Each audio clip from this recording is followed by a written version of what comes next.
Pemirsa, jelang perayaan Hari Raya Idul Fitri dan lonjakan arus mudik di Jalan Lintas Timur Banyuasin, sebanyak 537 personel gabungan disiapkan untuk pengamanan dan kelancaran arus mudik. Tak hanya itu, 5 pos didirikan untuk memantau arus mudik menjelang Hari Raya Idul Fitri.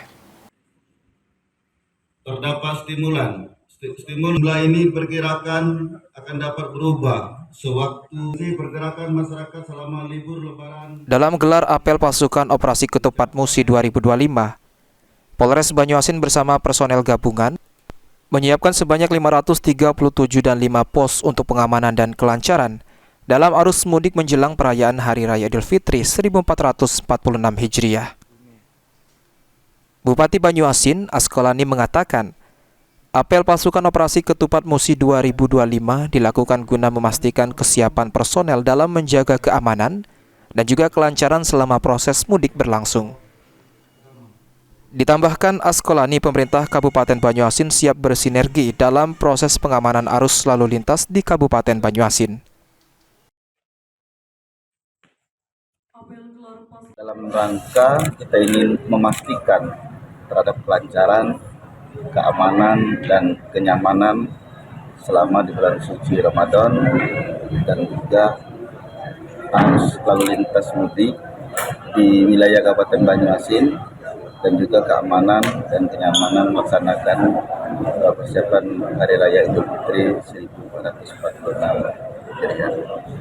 Dan kita bersinergi tentunya tugas TNI Polri, pemerintah Kabupaten Banyuasin, dan semua stakeholder untuk bersinergi untuk memberikan rasa aman dan keamanan dan kelancaran lalu lintas di dalam wilayah Kabupaten Banyuasin. Sementara itu, Kapolres Banyuasin AKBP Puri Prastowo mengatakan, pengamanan jalur mudik menjadi prioritas utama, mengingat wilayah Banyuasin memiliki jalur sepanjang 67 km yang harus diamankan. Polres Banyuasin juga mendirikan 5 pos pengamanan untuk memastikan kelancaran selama arus mudik berlangsung. Melaksanakan kegiatan apel gelar pasukan.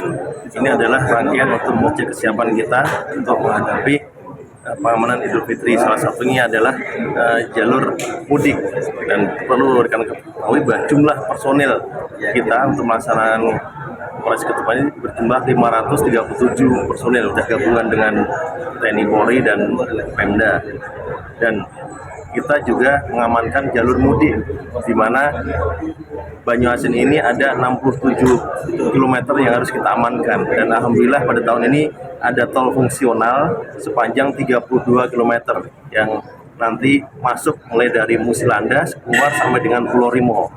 Semoga dengan adanya tol fungsional ini bisa mencairkan arus lalu lintas yang setiap tahun ini menjadi kendala kita dan tantangan kita.